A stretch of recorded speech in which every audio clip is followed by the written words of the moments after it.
ketika transisi ke dinasti Umayyah itu lebih kepada apa yang disebut dengan apa namanya sistem putra mahkota itu kan. Apa? Putra mahkota. Putra mahkota.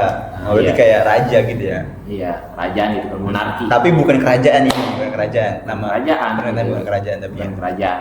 Tapi luar biasa, harus diakui bahwasanya Muawiyah itu dia memang ya tadi menjadi pemimpin itu bukan di masa-masa yang damai, tapi penuh dengan konflik, intrik, tapi dia bisa untuk menyatukan itu semua. Dan karena ada di negeri Konoha itu satu presiden yang dia menjadikan musuh Islam sebagai inspirasinya. oh luar biasa. Ada di kantor itu Mustafa Kemal Atatürk rahmatullah alaih.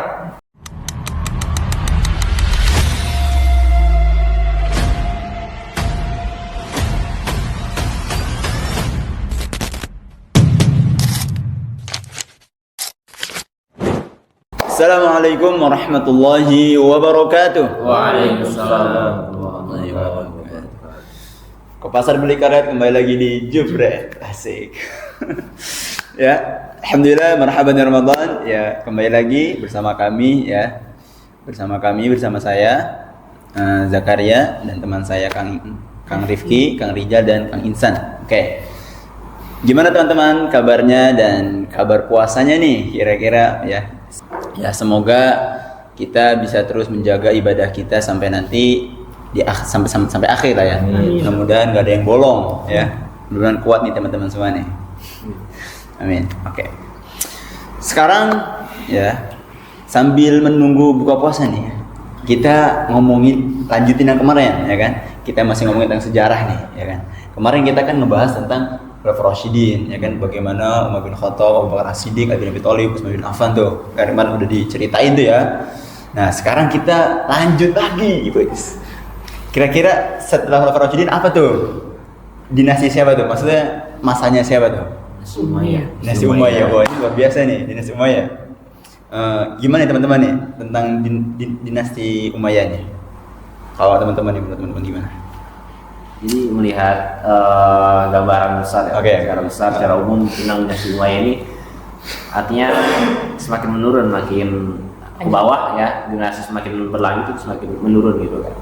Artinya kan kalau Khulafaur Rasyidin itu kan sebaik-baik masa para sahabat itu kan. Nah kalau dinasti Umayyah ini kan udah bawahan sahabat ya kan, tabiin kan gitu kan. Artinya kan secara kesolehan gitu kan, kemudian secara keadilan itu kalau diukur dengan Khulafaur Rasyidin jauh sekali gitu kan. Sehingga tadi gambaran secara umum memang di masa dinasti Umayyah ini kalau bisa dibilang masa kebanyakan kelam gitu kan, kelamnya itu kan.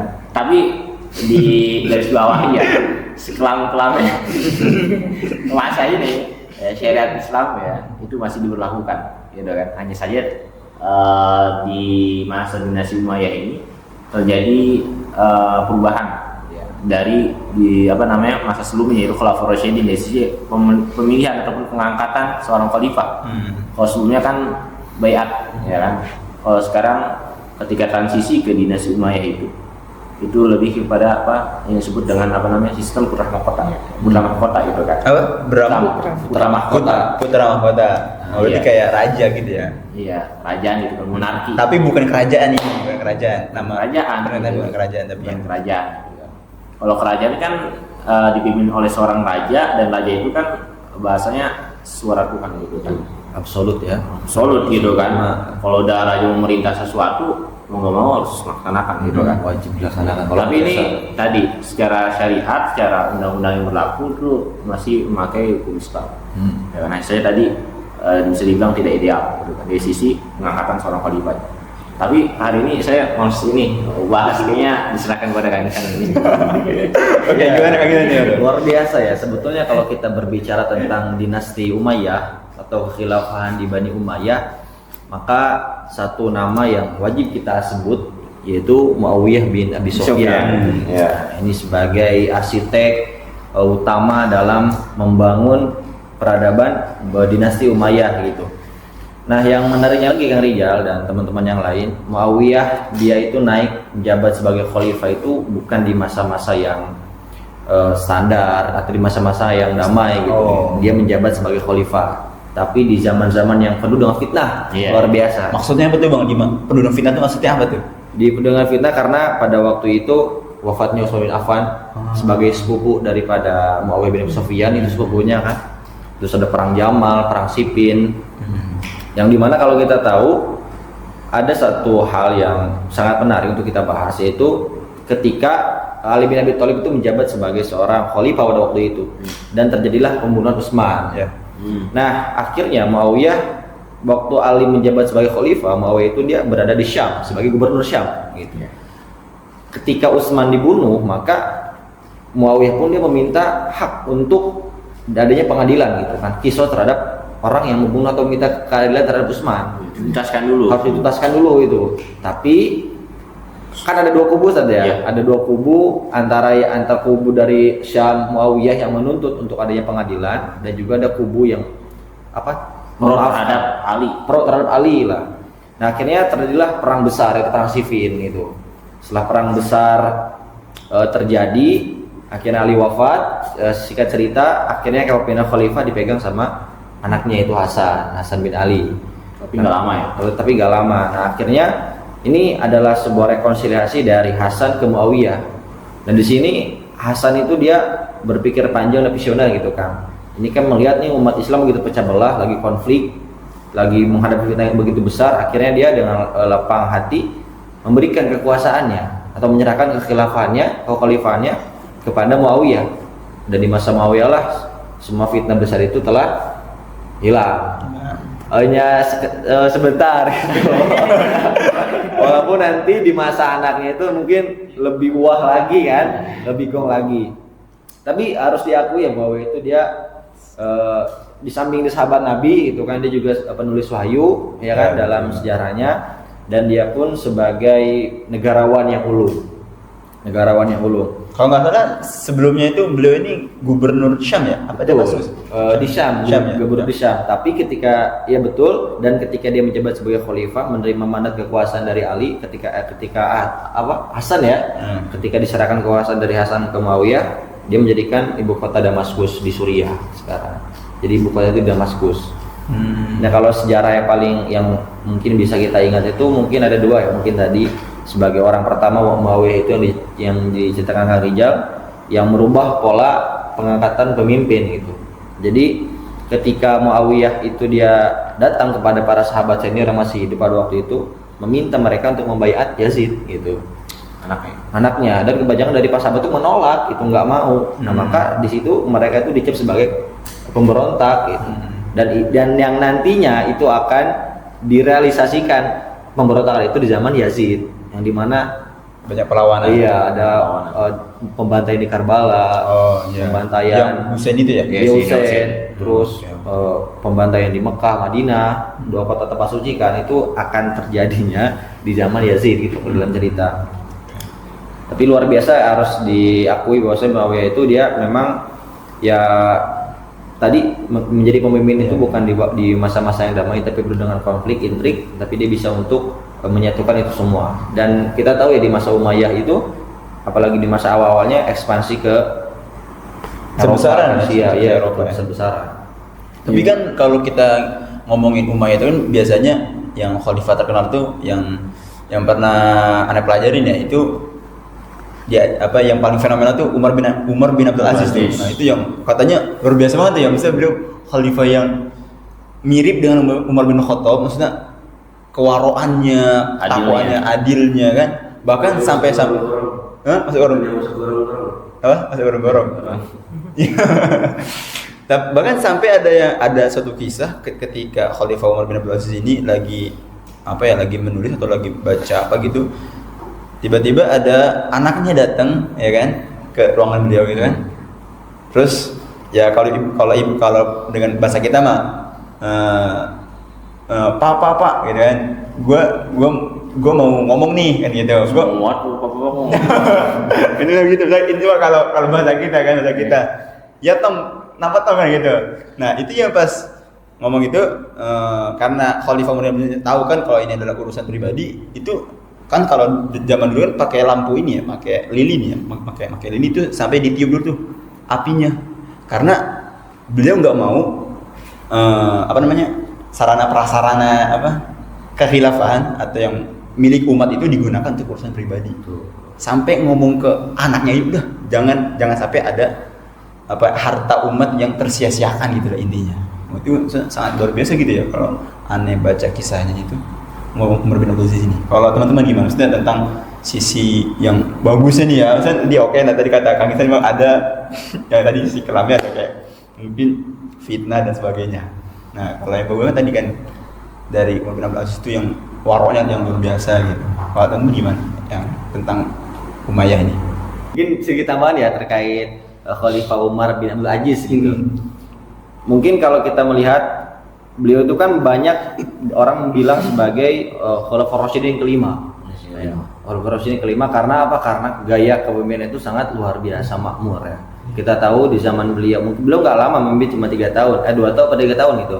Tapi dalam masa kepemimpinannya itu sangat luar biasa. Bahkan beliau itu dijuluki sebagai khalifah yang di sini dikatakan sebagai restorator, yang dalam arti dia itu mengembalikan hakikat sebetulnya daripada negara Islam gitu. Dia mengambil semua harta dari istana untuk keperluan masyarakat gitu. Yang awalnya mungkin dari generasi sebelumnya itu ada yang menyalahgunakan kekuasaan, menyelewengkan, yang namanya juga manusia kan, namanya juga insan ya kan. Pasti ada kesalahan seperti itu. Nah maka ketika di zaman Umar bin Abdul Aziz belum mengembalikan eksistensi daripada Islam itu sendiri, sampai tadi yang sebutkan betul, sampai beliau pun ini pejabat negara gitu kan, tapi sederhana, merakyat gitu. Pejabat negara merakyat, hidupnya penuh dengan kesederhanaan, bahkan perhiasan istrinya pun itu diserahkan ke Baitul Mal gitu. Kan ketika beliau pun mau berbicara masalah pribadi, memastikan obor yang dibiayai dari uang negara. Tentu kan ini adalah sebuah gaya kepemimpinan yang tidak bisa atau tidak mungkin kita temukan pada hari ini. Ya kan? Sangat 380 derajat. Hari ini mah jangankan obor, ya kan? Ada pejabat aja kita disuruh minggir. Iya, ada kekok-kekok kalau itu. Pokoknya luar biasa lah di masa-masa kemasan beliau itu kan. Nah tentu ini pun menjadi refleksi lah bagi para pejabat kita hari ini. Maka ketika pejabat hari ini menjadikan parameter dalam sebuah kepemimpinan, maka seharusnya mengambil contoh dari para negarawan-negarawan yang memang mampu membuat masyarakat itu hidup dalam kedamaian, keadilan dan kemakmuran gitu. Bukan malah menjadikan orang atau musuh Islam itu sebagai inspirasinya dalam bernegara. Karena ada di negeri Konoha itu satu presiden yang dia menjadikan musuh Islam sebagai inspirasinya. Oh, luar biasa. Ada di kantor itu Mustafa Kemal Atatürk rahmatullah alaih. Dia kan jelas Kemal Atatürk itu kan? Dengan bangganya ya. Dengan bangganya dia bilang bahwasanya ya idola saya itu Kemal Atatürk. Di belakangnya gede fotonya luar biasa. Nah, maka harusnya itu kan pejabat kita hari ini itu melihat dari masa lalu, bukan dalam arti romantisme sejarah, tapi mencontoh hal-hal yang baik dari kesederhanaannya, dari kejuhudannya, dan mungkin masih banyak lagi yang harus diambil pelajarannya untuk diterapkan hari ini. Apalagi di masa khilafah Umar bin Abdul Aziz yang sangat luar biasa. Tapi memang tadi ya kita kembali lagi tentang Umayyah tadi emang luar biasa sih, maksudnya tadi kan banyak para pejabat yang mereka tuh khauf ya kan, takut sama Allah gitu kan, apalagi yang korupsi pasti ditindak tegas gitu kan sama Umar bin Abdul Aziz kan. Tapi di waktu di Bani Umayyah atau Abbas itu nggak ada satupun pejabat yang korupsi dan haji gitu. Nggak mungkin ya, nggak ada ya. Nggak ditemukan tuh. Dan kisah yang fenomenal juga tuh yang saya pernah baca itu ya di zaman dinasti Umayyah itu, kisah yang fenomenal itu kisah Tariq bin Ziyad ya kan. Tariq bin Ziyad yang dia tuh sampai menyebarkan Islam itu sampai ke Spanyol gitu, Andalusia kalau dulu disebutnya Andalusia, dan itu luar biasa gitu. Bahkan sampai sekarang pun kalau kita ke Andalusia ya itu kan, kalau kita ngelihat kan wilayah Spanyol itu tatanan kotanya itu indah banget gitu ya, arsitekturnya ya kan itu sangat indah juga. Bahkan kalau kita ada ada peninggalan sejarah Islam di sana kan gitu ya. Masjid Cordoba itu. Iya, Masjid Cordoba itu. Bahkan ya kalau kata dulu mungkin dulu juga ada perpustakaan terbesar ya kan yang di zamannya siapa tuh yang dibakarin meskipun ketika itu ya. Cuma memang di sana itu banyak peninggalan sejarah Islam ya kan, itu bisa menjadi bukti ya kan. Dan juga ya pada intinya sih di dinasti Umayyah ini memang banyak ekspansi ya kan, penyebaran dakwah Islam itu ke luar wilayah gitu, keluar benua gitu kan, sampai ke mungkin tadi ke Spanyol, ke Eropa, ke Asia, ke Afrika kan, yang luar biasa gitu. Bahkan di Bani Umayyah itu sebagai pelopor pertama dalam kekhilafan Islam itu yang mempunyai armada laut. Luar biasa. Yang sebelumnya itu belum ada gitu. Jadi ada pembaharuan di situ ya, pembaruan dari militer. Ada terus administrasi negara itu diperkuat ya, gitu. betul. Di awal-awal pembentukan dinasti Umayyah itu di zaman Muawiyah. Terus adanya kota-kota kos gitu kan. Tapi yang perlu digarisbawahi itu tadi adanya armada laut, yang dimana armada laut yang diawali oleh Muawiyah bin Abi Sufyan itu yang nantinya akan mempermudah terhadap generasi berikutnya, yaitu Sulaiman bin Malik, Sulaiman bin Malik, yang dimana kan dalam sejarahnya beliau sebagai orang pertama dalam Bani Umayyah yang mempunyai ambisi untuk menaklukkan Konstantinopel. Walaupun mungkin dari segi militer itu belum berhasil, tapi setidaknya beliau memberikan gambaran bahwa Islam itu tetap mempunyai ambisi gitu kan, mewujudkan daripada cita-cita kaum muslimin gitu kan, kota Konstantinopel yang nantinya yang sudah dijanjikan oleh Nabi akan ditaklukkan. Nah, beliau itu sebagai orang pertama gitu. Tentu kan harus melewati armada laut gitu. Jadi itu lebih mempermudah lagi dalam ekspansi ke wilayah-wilayah Romawi itu khususnya. Ya. Dan perlu digarisbawahi ya, maksudnya dulu itu di zaman Islam bukan penjajahan disebutnya ya. Tapi pembebasan. Pembebasan dari kekafiran kepada Islam. Iya, betul. Karena dulu kan maksudnya dulu imperium itu kan cuma ada Islam, ya kan, Islam, Romawi sama Persia kan. Dan itu maksudnya itu tiga kerajaan besar kan, tiga pemerintahan besar ya kan. Ketika itu memang orang-orang Romawi dan Persia ini mereka sering menzolimi rakyatnya lah intinya kan. Maka ketika itu Islam hadir untuk membebaskan mereka daripada kezoliman itu, ya kan gitu ya. Dan saya teringat juga satu kisah yang sangat menarik dari Khalifah Sulaiman bin Abdul Malik. Jadi kan pada masa khilafan beliau itu hidup seorang ulama atau ya ulama yang sangat luar biasa dari kalangan budak, namanya Atha bin Abi Rabi'ah gitu. Nah, ketika Sulaiman bin Abdul Malik itu beliau ingin menanyakan masalah pribadi ke Atha bin Abi Rabi'ah, apa yang disampaikan oleh Atha bin Abi Rabi'ah? Kamu ngantri bersama kaum muslimin yang lainnya. Apakah beliau marah? Apakah pas pampresnya itu langsung menegur atau misalkan atau pengawalnya dipentung atau kan enggak? Tapi beliau dengan sukarela, dengan kejuhudannya mau mengantri bersama kaum muslimin yang lain gitu, untuk menanyakan masalah pribadi gitu kan. Nah, ini bukan masalah negara. Jadi profesionalitas tuh ya sebagai kepala negara, tapi sebagai murid juga gitu kan, ingin menanyakan masalah pribadi, masalah fikih. Itu luar biasa gitu. Ini pejabat negara dia mau ngantri menanyakan masalah pribadi kepada seorang ulama, yang ulama tadi mungkin notabene dari kalangan budak. Nah, berarti kan di sini mencerminkan apa? Bahwasanya ilmu itu di atas segalanya gitu. Bahwasanya ya kita di depan Allah itu semua setara gitu. Nggak ada jabatan apapun itu. Dari situ ilmu itu sangat dijunjung tinggi. Tidak ada lu mau pejabat kayak mau siapa ya, kalau mau itu yang ngantri gitu dengan yang lain. Nggak bisa langsung, tidak bisa dengan menggunakan kekuasaan atau jabatannya itu langsung gitu nyerobot begitu ya, nggak bisa. Jadi luar biasa di situ. Jadi di setara. Egonya berarti ya. Tuh. Gimana Kang nih? Ya kalau dari secara umum ya yang disebutkan khalifah-khalifah di Bani Umayyah ya. Itu memang secara pemikiran cemerlang. Banyak terjadi perubahan gitu kan, kemajuan, artinya negara Islam itu berkembang gitu kan, mengikuti perkembangan zaman gitu kan. Dan memang selayaknya seorang khalifah memang punya IQ yang tinggi gitu kan, pemahaman yang luas gitu kan, walaupun ya terlepas dari dia berbuat maksiat gitu kan. Maksudnya sekarang dia demikian gitu kan. Kemudian ketika ditanya di mana sebenarnya lapangan pekerjaan, kemudian jawabnya dengan gitu kan. Ya masih gitu ya. Ya, idealnya pemimpin tuh kayak gitu. Iya, standar untuk jadi pemimpin itu di masa Islam itu sangat tinggi gitu. Jadi memang harus punya misi gitu, visioner ke depan gitu. Apa nih di masa dia yang dibangun kemarin ini administrasi. Sekarang di masa saya apa yang harus dikembangin gitu kan. Sudah perubahan gitu, kemudian itu aja ya kan. Fokus kepada apa? Fokus kepada masalah-masalah yang kemarin gitu kan. Fokus pada proyek-proyek yang kemarin gitu kan. Sudah kelar dari tahun ke tahun gitu kan.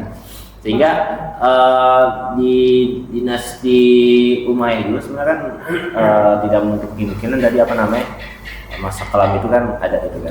Sehingga memang ketika kita apa namanya biasanya kalau kita misalnya mengajak kepada masyarakat terkait dengan sistem Islam itu kan, syariat Islam itu kan biasanya mereka selalu membenturkan apa itu di dinasti Umayyah itu ada yang mabuk gitu kan, ada khalifah yang zalim kan gitu kan, kemudian ada khalifah yang tidak adil gitu kan. Ya kita kembalikan lagi kepada pribadi orang masing-masing gitu kan ya. Tapi setidaknya ya kan kriminal ketika waktu itu gitu kan, maksud ketika itu tidak seluas hari ini kan seperti itu tuh kira-kira gitu.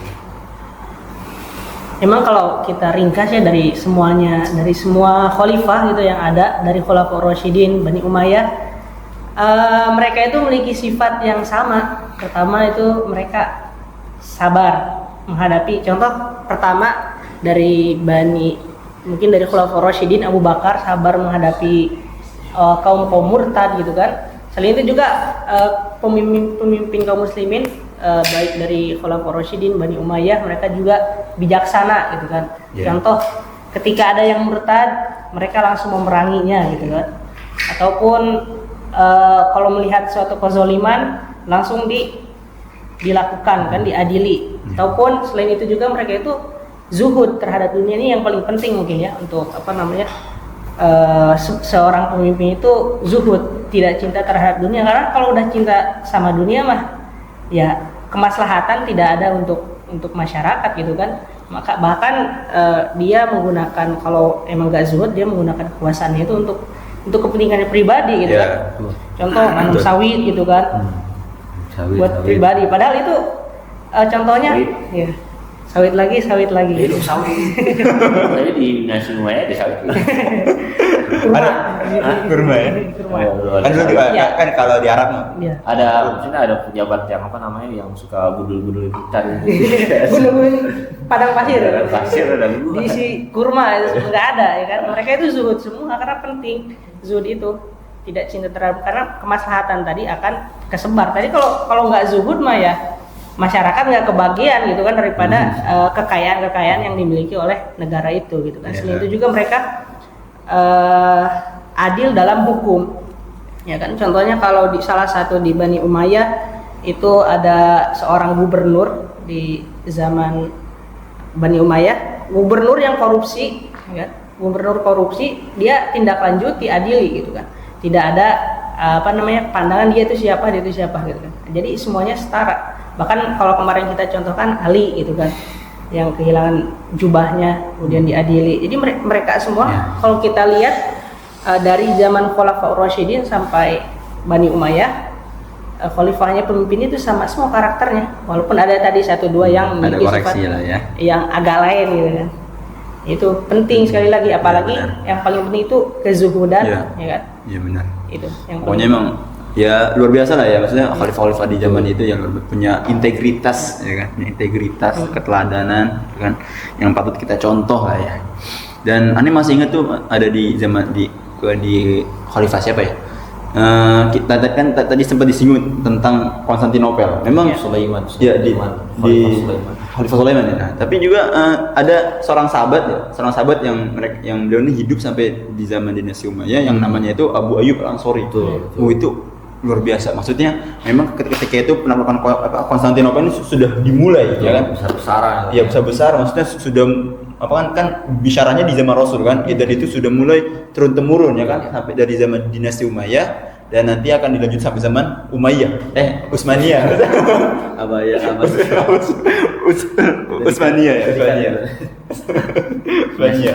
Ya, nanti ya kan di zaman Muhammad Al-Fatih. Nah, itu Abu Ayyub Al-Ansari itu keren banget sih menurutnya ya. Ini beliau nih ibarat orang udah tua ya kan. Udah tua, umurnya udah sepuh lah ya, udah lansia tapi Semangatnya keke pengen perang, ikut jihad ya kan. Naik kuda ya kan. Dan ketika di peperangan beliau nih apa ya? terluka atau apa gitu ya. Intinya beliau nih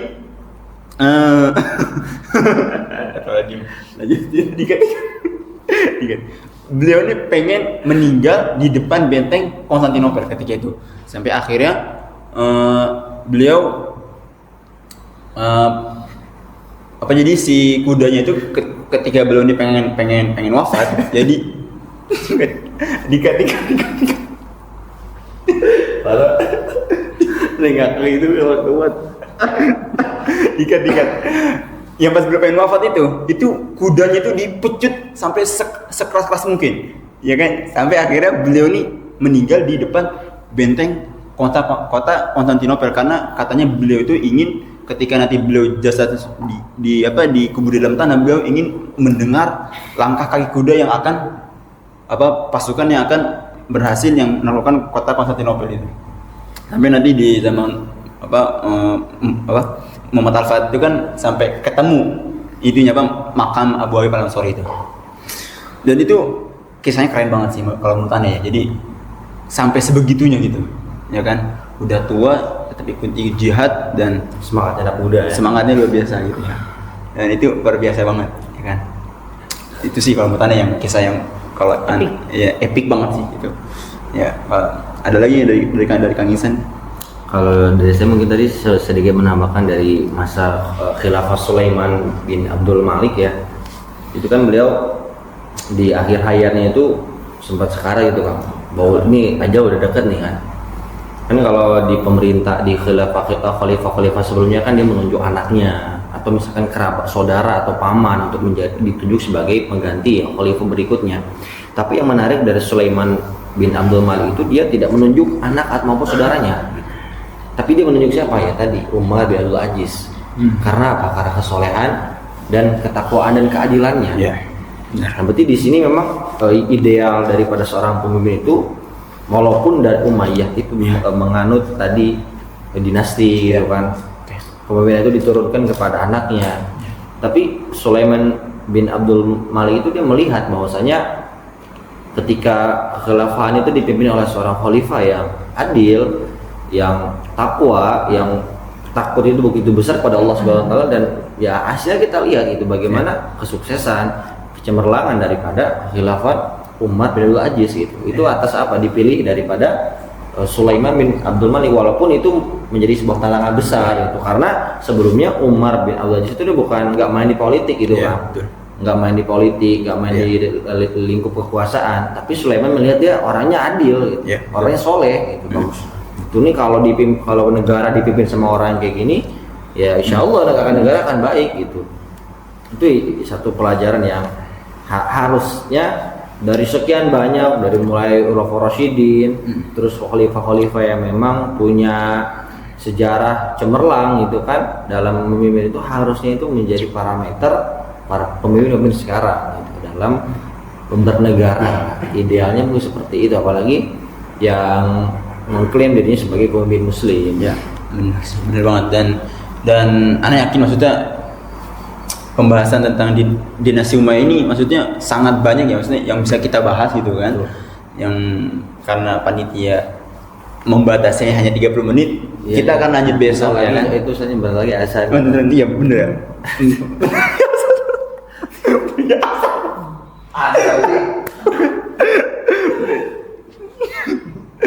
ya karena bentar lagi maghrib ya kan jadi kita insya Allah akan kita lanjutkan besok tentang masa dinasti Umayyah ini cuma tadi memang maksudnya seru banget gitu ya kan banyak hal yang terjadi di dinasti Umayyah ini mungkin tadi memang ada hal lain hal gelap tapi juga kalau kita ngelihat banyak pembaharuan tadi kan dari armada kapal ya kan ekspansi ya kan pembebasan ya kan perluasan Islam bahwasanya dulu tuh Islam memang berkuasa tuh ya sebesar itu gitu kan sampai ke Spanyol ya kan sampai ke luar Jazirah Arab ini sampai ke Eropa ke Asia ke Afrika India bahkan ya kan itu luar biasa gitu memang di zaman dinasti Umayyah dan insyaallah kita akan lanjut besok lagi Jadi sobat jebret sekalian, tetap ikuti ya Ramadan Talk kita, ya kan? Sebagai reminder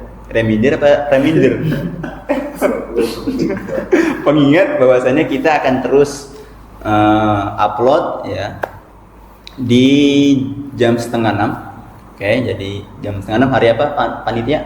Setiap Senin Setiap Senin Senin dan Sabtu ya, Senin dan Sabtu di jam 5:30 ya. Jadi jangan sampai kelewatan. Kita akan terus berlanjut tentang sejarah ya, khusus di bulan Ramadan. Sekian dari kami, kurang lebihnya mohon maaf. Mungkin teman-teman punya kisah juga, pandangan juga, silakan komentar di bawah. Sekian dari kami. Wassalamualaikum warahmatullahi wabarakatuh. Waalaikumsalam. Terakhir 1 2 3 jebret.